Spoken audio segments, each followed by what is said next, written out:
how's it going, everybody? Welcome back to a title I've created for this series, and I don't even remember the name of it. That's how much of a brain fart. It's let's see, it's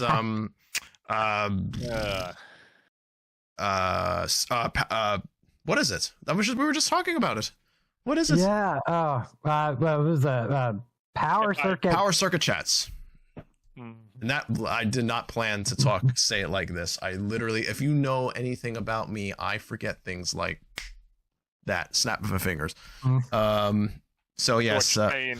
What you're saying is you make a goldfish look like a competitive memory person. Rememberer. No, the goldfish definitely beats me. I feel like it knows more about the world than I do. Honestly, I always look at squirrels and I feel like they're way more intelligent. I mean, just think about it. Squirrels, when they put their little acorns into the ground and stuff, and they put a little leaf on there to kind of cover it up, which is ridiculous. It just blows away when 5 minutes later or seconds later. They do remember where they bury everything, every little spot, which is amazing. Their brains actually grow. I can't remember if it's in the fall or in the spring. Their brains actually grow by like 15% to remember everything. Yep, squirrel. So the point I'm trying to make is I do believe certain creatures like the goldfish and squirrels are smarter than me. I'm willing to admit that. But anyway, welcome to another Power Circuits Chats episode. Episodes? Do we call this episodes? I don't know. Yeah. Okay. We'll call it episode. Today we're going to be talking about troubleshooting with your PC. It could be stuff about your RAM, your hard drive. It could be your motherboard, your graphics card. It can literally be just about anything that could possibly go wrong with the computer. So we're going to kind of jump into that. I know that's kind of like a very open topic. I mean, that could go on forever, but we're just going to kind of try to tackle this in a bite-sized format. So, David, I want to pass this off to you right away. What, like, lately, my computer has been, nothing's wrong with it or anything, but I noticed when I turn it on sometimes, it likes to do this little hum for a few seconds, then it goes away. What is that hum sound? That's going to be the fans. Okay. In your PC, in your case.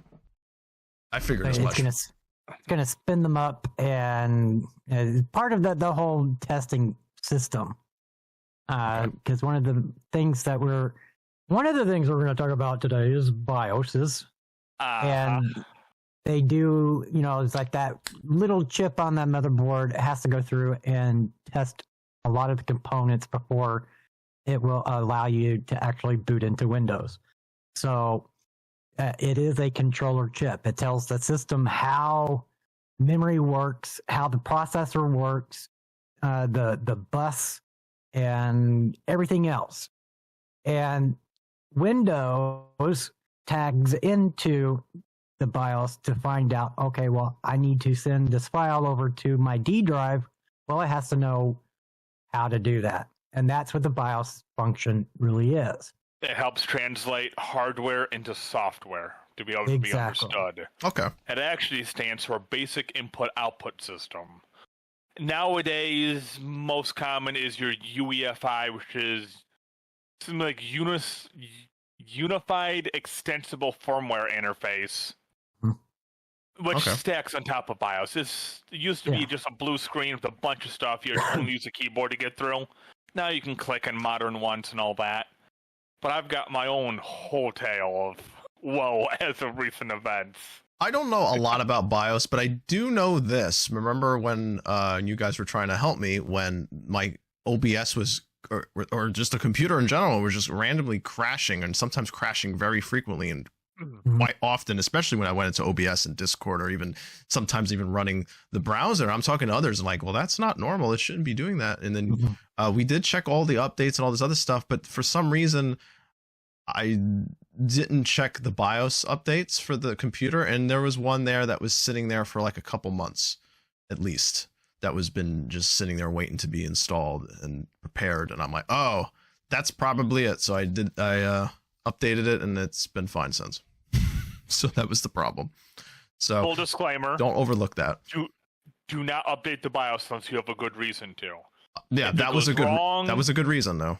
Correct, but if anything goes wrong, power, a bit gets flipped somewhere, you will brick your motherboard at best normally. Okay. Well, that's not entirely true anymore because you got dual BIOS is correct, but some of your low-end motherboards, you still might as well turn them into a paperweight if flashing a BIOS goes wrong. That's good to know.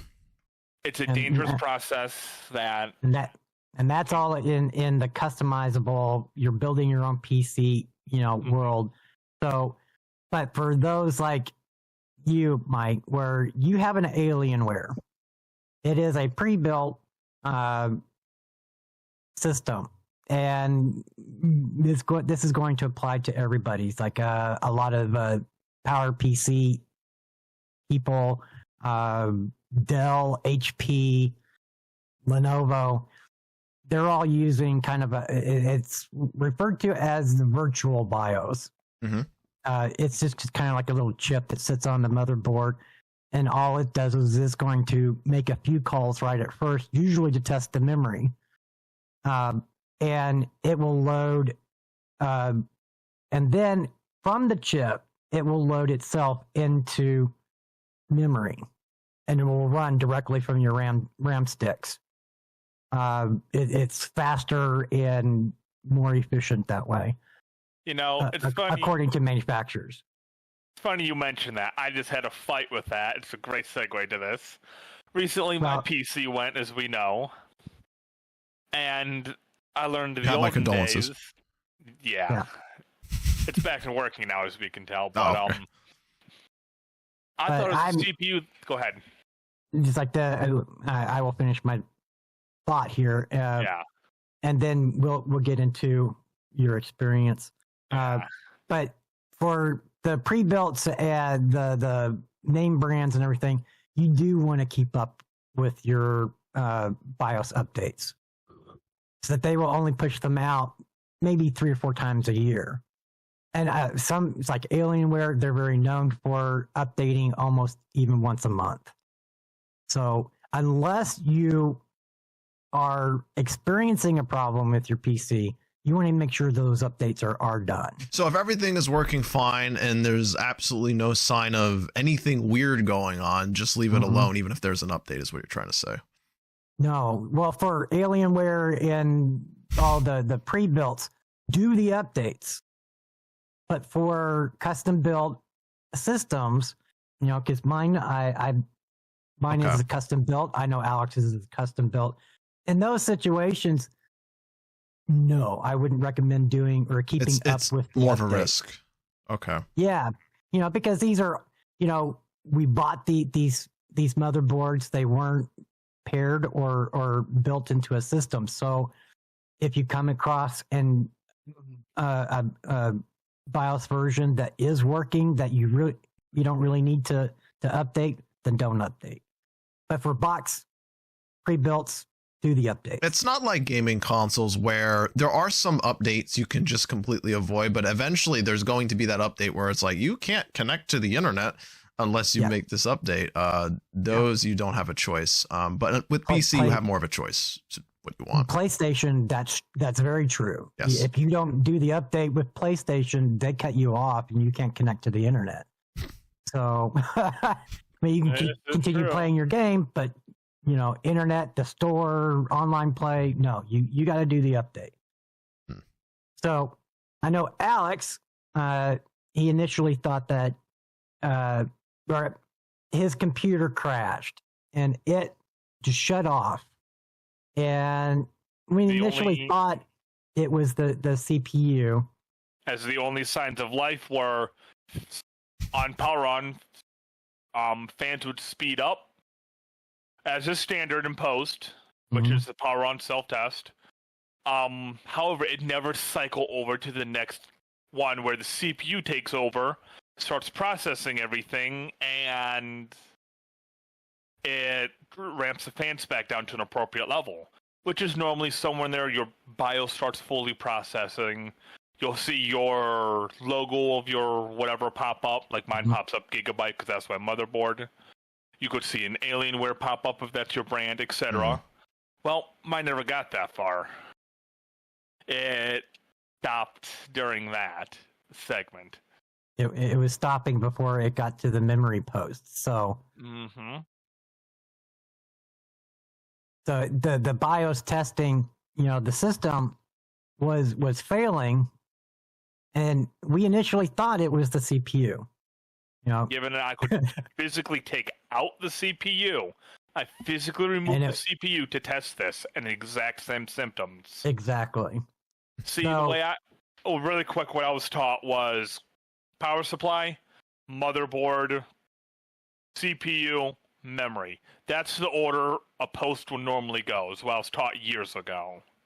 And that's true years ago, but it's not anymore. Now it's fans, memory, then CPU, and so on. Yeah, but it was still without a good motherboard and without a good PSU, you ain't going to hit the other stuff. So those more or less stay in place. A fan error could kick up after, well, can I take over with my story really quick? Yeah, go for it. So, long story short on it was, I did all this troubleshooting. Turns out it swapped it around. Due to that memory stuff he was talking about before, it's moved up where it processes some post of the memory and tries to load the rest of the system into memory before it handles its CPU post within the power on self-test, the CPU steps. So it was failing on memory, and I was still going off the old knowledge of, hey, CPU is processed before memory. I took out the CPU, same symptoms. Every indicator on the motherboard was it hit CPU and it kicked back over and reboot. Best case, if it even processed that. So I bought a new replacement CPU, which was a bear to find. The 11th gen Intels, I can't find them for squat. I can find i7s and everything. For budgetary purposes, I had to run a little bit lower. I ended up picking up a refurbished i5.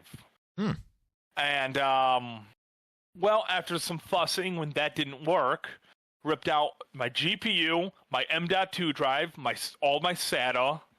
I took out all my sticks of RAM, my second channel.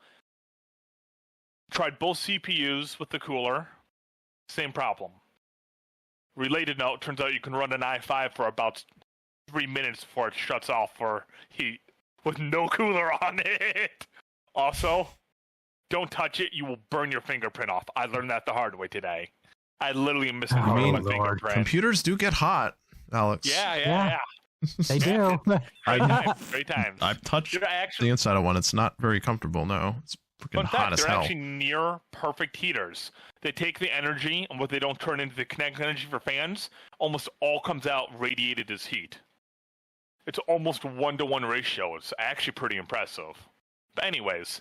Real quick, when you said radiated heat, it just reminded me of someone who made a comment to me a while back. It's like, well, about their reasoning behind not having a PC. And I was like, well, what is your reason? Is it the electric bill, or it's too big, or is it, it's a little too overwhelming for you? Because I know there's some people who they get overwhelmed with computers.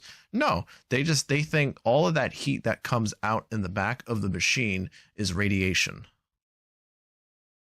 Well, technically it is. I mean, but not the kind you're thinking of, but they're thinking of like the radioactive and the wastelands kind. They're thinking X-rays and gamma and oh no, it's not that, but it is technically a radiation. Anything that's heat or hot, They're thinking get the men in the lead pajamas. Right? Yeah. I'm sorry. Continue though, Alex. No, that was great. That was well worth the interruption. Anyways, long story short, I tear all this down, and I just figure, you know what? I'm out of my second channel of RAM. For those who don't know, frequently RAM nowadays comes dual channel. It can use 2 sets of 2 sticks. It can process it in parallel, or rather access in parallel. And so its memory access tends to be faster versus single channel, or one in each channel. It still tends to be faster if you fill up your first channel, you fill up your second. Don't ask me why. It's a whole explanation that we could have an entire show on. For those who are interested, look up stuff like cast times to get a basic understanding. Anyways. And no, we're not talking about XMP, folks. That's no overclocking. That's something else. That it's a 2-channel system, but that's internal to the chipset, not what we're talking about here. You know what I've discovered with this series is half of this stuff is just going to be just me learning about what the hell they're talking about. So. That's okay. One of the next chats I want to have. I'm the newbie of the three. I'll be learning a bunch. I'll have something to contribute, but I'll probably be learning a ton.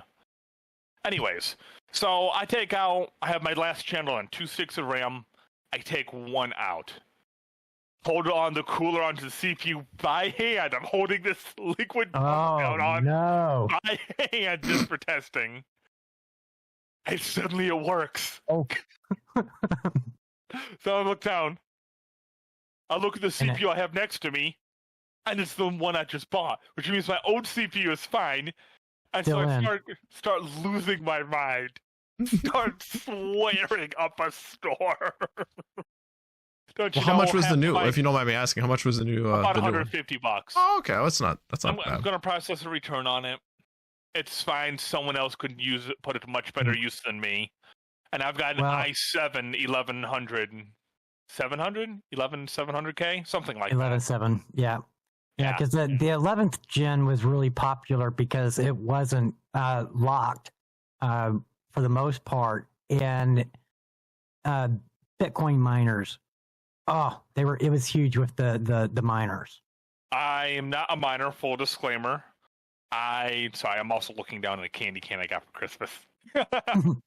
For anyone else wondering what I'm doing, I'm trying to peel a candy cane for some reason. It's not going well. Hey, look, we all have our little fiddling thing. I got this right now. Yeah. So I'm actually doing this to try and eat this later. It's a orange creamsicle. It just looks like it's looking at everybody, so that's why I like it. So that's not creepy at all. But that smile that goes like literally, I would go up to someone's ears. Anatomically, that's pretty screwed up. Does not want to focus. The cat yelling. Anyways, so I go through all that, and after I discover it's the RAM, I rip it out, fuss around a little bit, reseat it, clean the entire PC. I'm just taking out chunks of dust from fans. It's a byproduct and a hazard when you haven't cleaned it for a while and you have pets.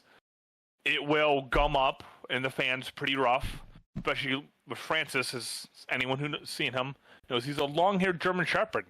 Mm-hmm. His hair's special. Most long hair, whether it be human, animal, whatever, it won't pass through a fan. It'll catch on the blades, get sucked in the middle, and gum up in the motor. So that's a great way to torch fans with anything long-haired, person or pet. It's important to keep those fans clean. Mine was caught up against the radiator, forming literal just blocks of dust and air, so there was getting no airflow through this radiator. Since I cleaned it, my CPU is running about 4 degrees colder. I have the same problem, Alex. You know, I don't have a pet, but I have this. As you can see, this is basically the equivalent of a pet. This is me, my entire body. So you are the pet. Yes. So I actually do have to sweep around it and clean around it frequently to prevent anything bad from going on. I don't want that going in there. So I am the pet. So I need to start calling you Cousin It. Got it. Yeah. For those who don't know, Cousin It is basically just, in the olden days, was made to be like a giant hair creature from the Addams Family. Sasquatch. Was it? That's what he was? Okay. Technically, but then they had him so over here, and then they shrank him, and head to toe hair, just one solid silhouette of hair. That's Mike. That's now. Mike. That's Mike.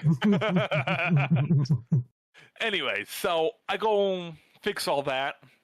Figure out to my understanding, it's either I haven't quite figured it out. I got some extra RAM on standby I ripped out of an old PC. So these are 16 gig sticks. I got 2 of them here to match what I got in there. Kick me back up to 64 gigs of RAM. Because as dumb as it sounds, I'm really feeling the lack of RAM. I was playing RuneScape and then loaded up some modded Minecraft to quickly help a buddy out. And nothing else going on. No Spotify, no web browsers, just core operating system. 25 gigs in use. That's in use. That's not like cached or standby. That was in use. And I'm feeling it. So if these kick in, that's going to be great. Because A, that also means I have a bad RAM stick and not an entire bad channel. Which, at that point, is a motherboard problem. Well, but some of the stuff that you need to do for testing, since you know that the channel that the two sticks were in to begin with.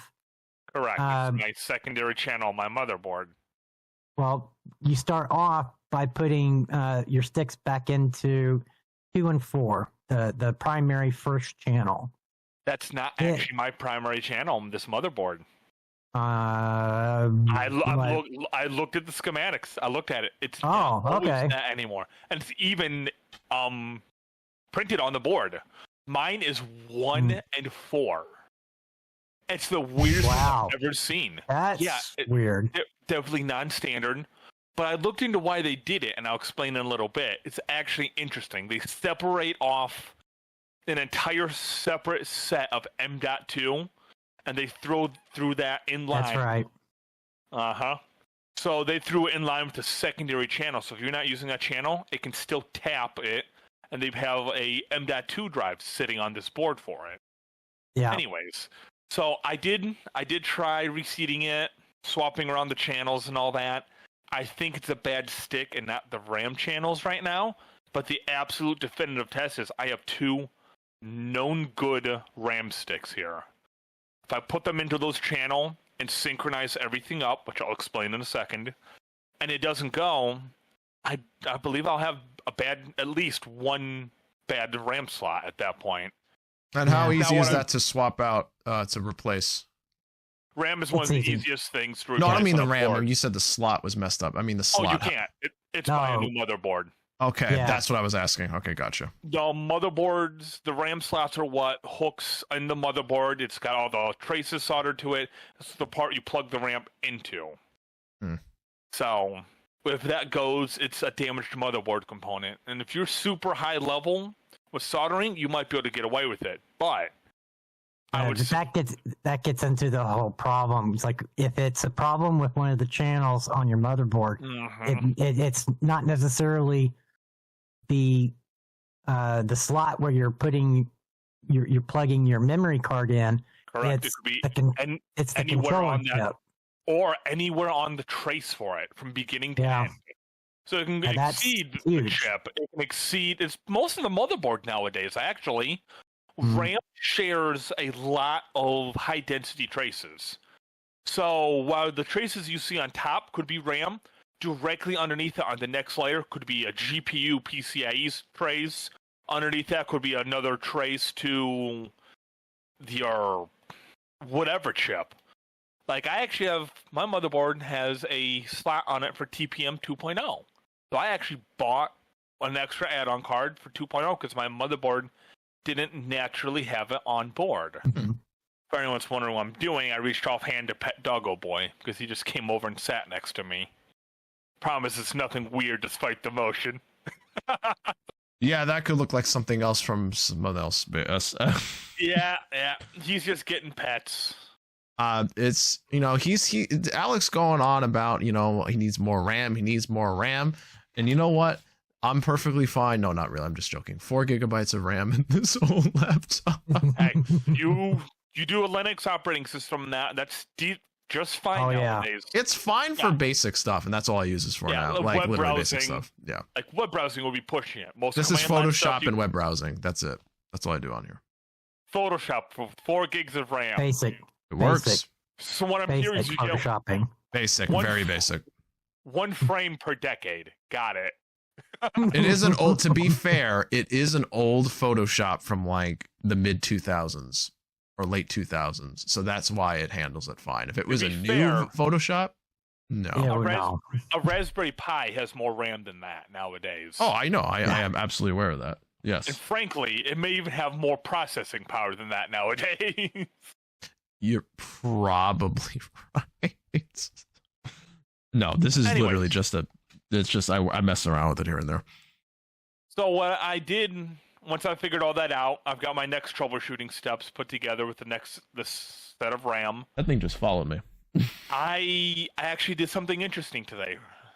So I took my GPU. Let me bring up its exact model for anyone curious. It is an AMD Radeon 6900 XT. It's one of the RX series. So it's a good card. It's got some oomph to it. Today, when I was cleaning and everything, once I had everything back working, I finally hit the switch. The button on the actual card that takes it from silent, basically it's power efficient mode, to overclocked. There's a physical switch on it. And I'll tell you what, it's running about 15 degrees hotter. I'm terrified to overclock a computer. Everything that everyone's told me, I'm like, no. Well, that's going to be a topic for another episode. Yeah. Yeah, I'd be interested in tuning in that, because despite what I say, I can use tools to overclock, but the actual adjusting voltages, I'm not afraid to say it. Even as a tech, I don't have a purpose to do that day to day. A lot of my knowledge is enterprise or just PC gaming enthusiast, so I contain a weird breadth of knowledge. Everything from the old cathode tube arrays on computers. Fun fact, having a bug in a program used to reference they would actually have insects get stuck in the cathode tube arrays, and it would cause issues.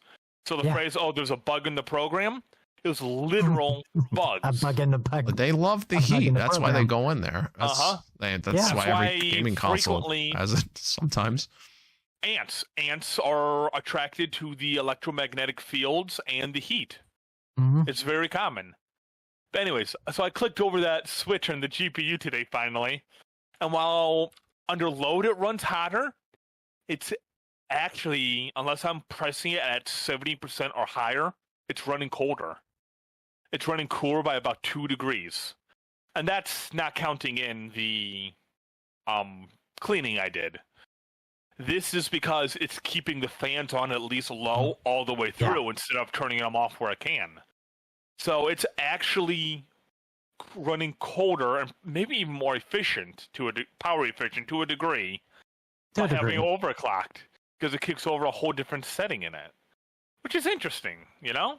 Here's a that's to veer off because my brain's gonna forget if I don't mention it. Here's a thing I was asked a while back. I forgot to mention this to David. He's gonna laugh at this. I'm gonna keep this person anonymous. I'm not gonna mention who they are. They don't really interact in the chat, so it's nobody from the chats in our Twitch usually. So let's just want to put that out there. But they said their PC is this is somebody who doesn't want to upgrade at all costs. It's getting to the point their computer is overheating that they have to take the panel off. The fans are kind of failing, but it stays on the PC, but it's like it's at the breaking point of crashing. And try not to make fun of the person too much, but I'm going to make fun of them anyway. They said they turned their air conditioner on and faced the side of the machine to keep it cool. That's not as uncommon as you think. Oh, okay. I thought that was not common. I'm guilty of that. Here, listen to my story. Whoever you are, don't feel bad, because this is what I did today. When I was testing this, I was cranking the heat. And while I was still sorting out cables and I get caught in pans, I took my side panel off. We got about 6 inches of snow today. And while it was snowing, the cold air, I knew the moisture level outside, so I knew it was safe to do this. I opened up my window while this thing was running, just used the outside air to cool my PC today.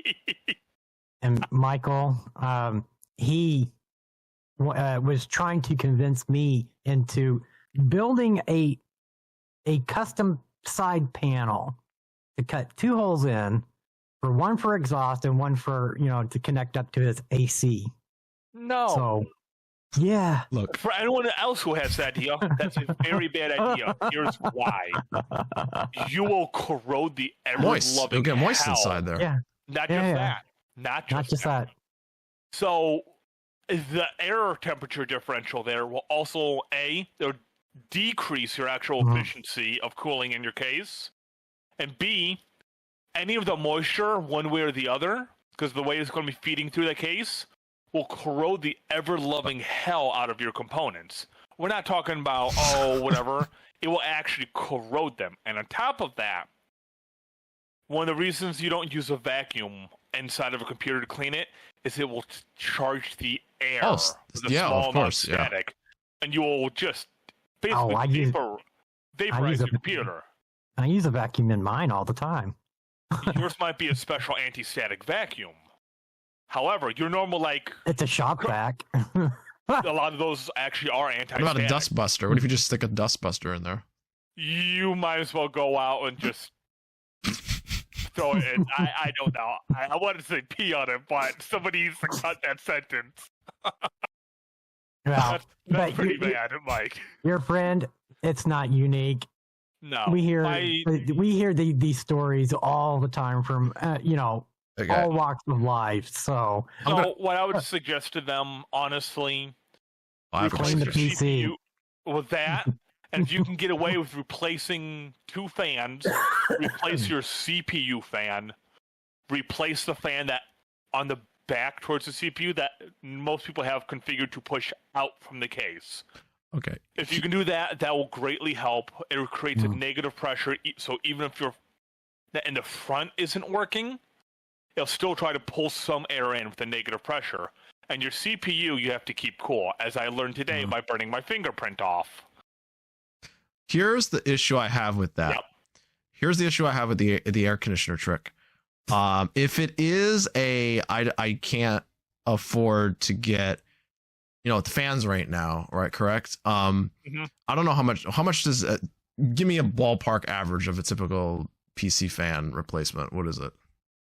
My high-end ones, I use Noctua. We're not sponsored by them, but I love them. They look ugly as sin, the beige and brown, but they're rock-solid brands. I've seen them at Micro Center for anywhere from 15 to 30, depending on the size. Okay, so let's just say... go ahead. But I'm going to be fair. I'm going to interject here. Yes, you can go on to Amazon. There are lots of brands out there, Chinese, American, and those prices, depending on the type of, if you're going for ball bearing, for magnetic suspension, or lights, or no lights, or 120 millimeter, the 140, so you can go from anywhere from a couple of bucks to $40 per fan. So like I said, it's a big just a full circle right back to what I was saying. The point I was trying to make is, okay, so we got the prices for the fans. Why don't you just get the fans? Why am I saying this? Because that AC you're turning on that's hitting the machine is going to drive your electric bill up, and I'm guaranteeing it's going to be a lot more than the fans at the end of the month. So I know you don't want to change them, but kind of do the comparison. And if you don't want to do it, I implore you to do the comparison between the two. At the end of the next 30 days, you could do it in the wintertime, which is funny. What I would actually interject with first as well, add in the cost of a single can of compressed air from Walmart. Yeah. $5. And that will make a world of a difference. It will. Like I said, my stuff was gummed up. I hadn't cleaned it in ages. I've got a high-end all-in-one cooler. I've got a GPU whose stuff was flawless. I take care of my stuff. Okay. And it dropped my temperature by several degrees, just passively from cleaning it. Yeah, mine does a lot better than that. Now, to be fair, this person's not going to like me saying this, but I don't care. To be fair, not to be fair, this is how he has his PC set up. So, window air conditioner unit, right? High up. The PC is high up right in front of it. Are you sure we're not talking about Michael? No, we are not. So here is the window. The PC is right in front of it, where the thing's just blown right in there. That's not great for the PC. Due to the EMI that's going to be coming off that AC unit natively, that's going to shorten its lifespan. That's going to be real bad for any conventional spinning hard drives in it. SSDs will be a little more resistant, but that's not going to be good for the health of that PC. EMI and RFI. Electromagnetic interference can come from stuff like air conditioners, anything with a coil, really. And stuff like fluorescent lights. It also kills Wi-Fi and Ethernet. So if you string an Ethernet cable next to a fluorescent light, consider that signal trash. And this particular person is in a very cold climate. So it is wintertime right now, so it's freezing outside, so you have the air conditioner on. So I'm going to assume you also have the heater on at the same time to kind of balance it all out. Like, it's really cold over here, but the heat's coming in. And that means that heat is going to increase and has to stay on longer. So now you have a continuously running heater, a heating system. I'm not sure which kind you have. I'm assuming it's floor-based or something. And you have an AC unit on at the same time with the computer on. So you're kind of seeing where I'm getting at here with the pricing of a power bill. That is a lot. Okay, Go buy the fans. Well, if he's willing to do that, then I'm going to say the cooling system that he needs is more in line with what I have. Okay. Mine is like $1,000 custom loop. So I think he can afford that. Yeah, and mine's an all-in-one. It was like $150 when I got it. I got it because I planned on overclocking this i7. I never did. I can't use all of my CPU now. Most games, I mean, I run 4 or 5 different things on this computer at once. But so much of it's offloaded my GPU. I can't use all my CPU anymore unless I'm doing something dumb. Like intentionally doing it. Well, we're going to have to bring this conversation to a close for this episode. Yes. Because Mike does have another show coming up right after it's a stream. I'm going to be streaming Battlefield around at about less than an hour. Yeah. And, this being pre-recorded. So we're trying to give a little bit of space here. Yeah. Short bite size. We are going to be doing more of these little episodes for YouTube, specifically our little tech talks. Can we do the Steam Deck next? Yeah. I'd have to be able to do input on that because personally. I want to hear Alex and David go up head to head with the Steam Deck because Alex loves the Steam Deck, David hates it, and I'm like in the middle, but I'm favoring it. I lean towards the favoring part of it.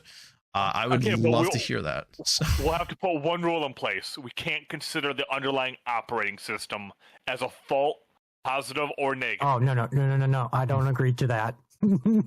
Because it'll be a positive for me and a negative for him. I enjoy my Linux systems. He does not. So we'll have to agree to disagree on that one. But that's a wonderful conversation for another time. Yeah. I mean, maybe we can get a Steam Deck person, like someone in the Steam Deck community, an ARC group that has a Steam Deck. I'll try to get someone who's as neutral as possible. Oh, neutral. Oh, that's going to be hard. That's going to be hard. I don't know anybody who's neutral. For a handful of reasons, but I'll also give the asterisk of I don't use it 15 hours every day. I on average would use mine, I don't know, between 4 and 6 hours every 2 weeks.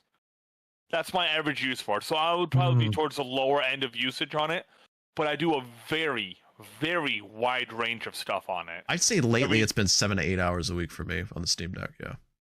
Well, I'm averaging maybe 0? 48 hours. 48 hours. Bullshit. Well, it's a paperweight, so I'm getting some use out of it. Oh, that's how you're using it. It doesn't count unless it's on. Dude, I'm how many miles upwind from you, and I can still smell that shit from here.